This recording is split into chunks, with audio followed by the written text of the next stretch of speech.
الحمدللہ وحدہ والصلاۃ والسلام علی من لا نبی بعد۔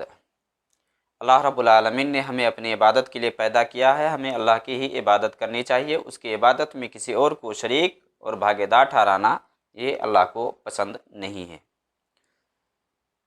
ابھی سوشل میڈیا کا دور ہے، دنیا میں کچھ بھی ہوتا ہے اس کی خبر ہمارے پاس فوراً پہنچ جاتی ہے، اور جو لوگ سوشل میڈیا کا استعمال کرتے ہیں وہ اس سے بخوبی واقف ہیں کہ ابھی کچھ علاقے ہیں جہاں سیلاب آیا ہوا ہے، خاص کر کے پاکستان اور سندھ وغیرہ کا جو علاقہ ہے بہت تیز سیلاب آیا ہوا ہے، اور بہت سارے لوگ مرے بھی ہیں اور بہت نقصانات ہوئے ہیں، اور اسے ہم بخوبی واقف ہیں۔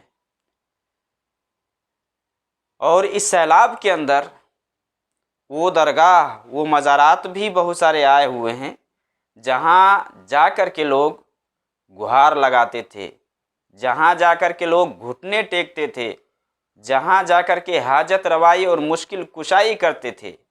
تو میں ان مزارات کے جو پجاری ہیں، جو درگاہی ہیں، جو وہاں جا کر کے بیٹھتے ہیں، مجاور بنے رہتے ہیں، اور جو لوگ قبر والوں سے حاجت روائی مشکل کشائی کرتے ہیں، ان سے میں کہنا یہ چاہ رہا ہوں کہ کہاں گئے یہ مزار والے، کہاں سوئے ہوئے ہیں؟ جنہیں آپ پکارتے ہیں، جن سے آپ حاجت روائی مشکل کشائی کرتے، کہاں گئے، کہاں سو رہے ہیں؟ کیوں اس دکھ، اس تکلیف سے آپ کو نہیں نکال رہے ہیں؟ آپ کہتے ہیں کہ یہ ہمیں اولاد بھی دیتے ہیں، آپ کہتے ہیں کہ یہ ہماری پریشانیوں کو دور بھی کرتے ہیں، تو یہ کہاں گئے؟ کیوں اس سیلاب، اس پریشانی سے آپ کو نہیں بچا رہے ہیں؟ پتہ یہ چلا کہ ان مزار والوں کے اندر کوئی سکت، کوئی قوت نہیں ہے۔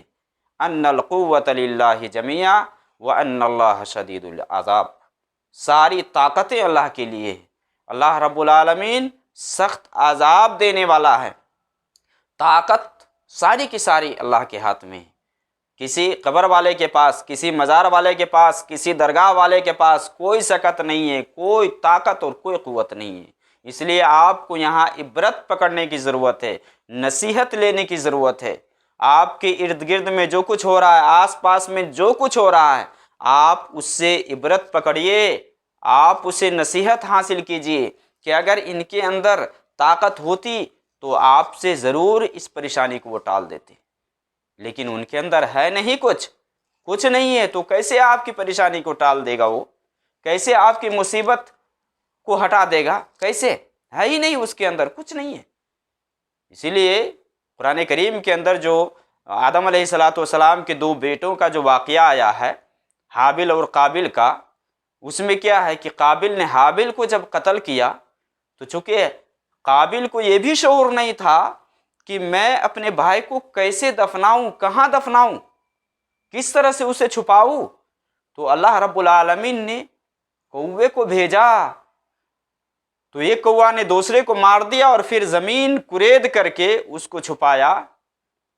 اس سے بعض مفسرین نے لکھا ہے کہ ایک انسان کو آس پاس میں جو کچھ ہو رہا ہے اس سے عبرت لینی چاہیے، عبرت پکڑنی چاہیے کہ آخر یہ معاملہ کیا ہے۔ اللہ رب العالمین نے دنیا میں کچھ بھی بیکار میں نہیں بنایا ہے، یہ سب عبرت و نصیحت کے لیے ہے۔ اللہ رب العالمین نے قرآن کریم کے اندر سورہ فصلت میں بیان فرمایا ہے، سنوریہم آیاتنا فی الآفاق وفی انفسہم حتی یتبین لہم انہ الحق، کہ ان قریب ہم اپنی نشانیاں افق عالم میں انہیں دکھلائیں گے، ان کی اپنی جان میں بھی دکھلائیں گے، یہاں تک کہ بات یہ واضح ہو جائے گی کہ یہی حق ہے۔ اللہ رب العالمین ہی ہمارا مالک، ہمارا خالق، ہمارا مدبر ہے، وہی وحدہ لا شریک ہے۔ اس کی عبادت میں کسی اور کو شامل کرنا، بھاگیدار ٹھہرانا، یہ بہت بڑا گناہ ہے۔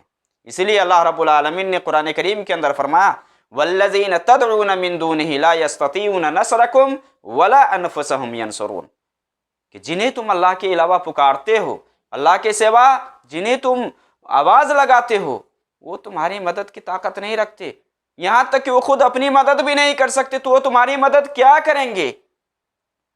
جی قرآن کہہ رہا ہے والذین تدعون من دونہ ما یملکون من قطمیر، جس کو تم اللہ کے علاوہ پکارتے ہو کھجور کے چھلکے کے بھی مالک نہیں ہے وہ، تو آپ کو کیسے نفع نقصان پہنچائے گا؟ آپ اپنے ایمان کو ٹٹولے، اللہ رب العالمین نے ایمان کی دولت سے جو آپ کو نوازا ہے، آپ اس کی حفاظت کریں، کیونکہ جو کوئی بھی اپنے ایمان کے ساتھ شرک کو خلط ملط کرتا ہے، شرک کو ملاتا ہے، اس کے سارے اعمال برباد ہو جاتے ہیں۔ امن و امان انہی کے لیے ہے جو اپنے ایمان کے ساتھ شرک کو نہیں ملاتا، انہی کے لیے امن و امان ہے۔ الذین آمنوا ولم یلبسوا ایمانہم بظلم اولئک لہم الامن وہم مہتدون، جو ایمان لائے اور ایمان لانے کے ساتھ اپنے ایمان کے ساتھ وہ شرک کی ملاوٹ نہیں کرتے، انہی کے لیے امن و امان ہے، امن و سلامتی انہی کے لیے، وہی کامیاب ہونے والے ہیں۔ ان الشرک لظلم عظیم، شرک کتنا بڑا گناہ ہے کہ اگر ایک شخص بغیر توبہ کیے ہی مر جاتا ہے، ہمیشہ ہمیش کے لیے اس کا ٹھکانہ جہنم ہے۔ میرے بھائیو، عبرت پکڑو، جو لوگ مزار والوں کے پاس جا کر کے مدد مانگتے ہیں، ان سے مشکل کشائی کرتے ہیں، انہیں چاہیے کہ اس سے عبرت پکڑے اور یہ جانے کہ ان مزار والے کے اندر کوئی بھی طاقت نہیں، کوئی بھی قوت نہیں ہے، کچھ بھی نہیں کر سکتا۔ نفع نقصان کا مالک صرف اور صرف اللہ وحدہ لا شریک ہے۔ اس سے آپ مانگیں، جو کچھ آپ کو چاہیے اس سے دعا کریں آپ، تب جا کر کے آپ کو نجات ملے گی۔ ایمان کی حفاظت بہت ضروری ہے۔ دنیا چند دنوں کی زندگی ہے، مر جائیں گے، آپ چلے جائیں گے۔ آپ نے اپنے ایمان کے ساتھ اگر شرک کو ملایا ہے تو جان لے کہ آخرت کے اندر ہمیشہ ہمیش کے لیے نقصان اٹھائیں گے آپ۔ اس لیے ایمان کی حفاظت کرے۔ اگر اللہ نے آپ کو مسلمان بنایا ہے، مسلمان ہو کر کے ہی مریے، اور کفر و شرک کی طرف مت جھانکیے۔ چھوڑ دیجئے درگاہ اور یہ مزارات کے راستے کو چھوڑ دیجئے آپ۔ اللہ کا جو دروازہ ہے، اللہ کا جو راستہ ہے، اس راستے پہ آپ چلیے، اللہ سے مانگیے، وہی دینے والا ہے، وہی سب کچھ دیتا ہے۔ اس کا دروازہ کھٹکھٹائیے آپ، اس سے مانگیے۔ اور ان مزار والوں کے پاس، قبر والوں کے پاس کچھ بھی نہیں ہے، کچھ نہیں کر سکتا، کوئی پاور ہے ہی نہیں۔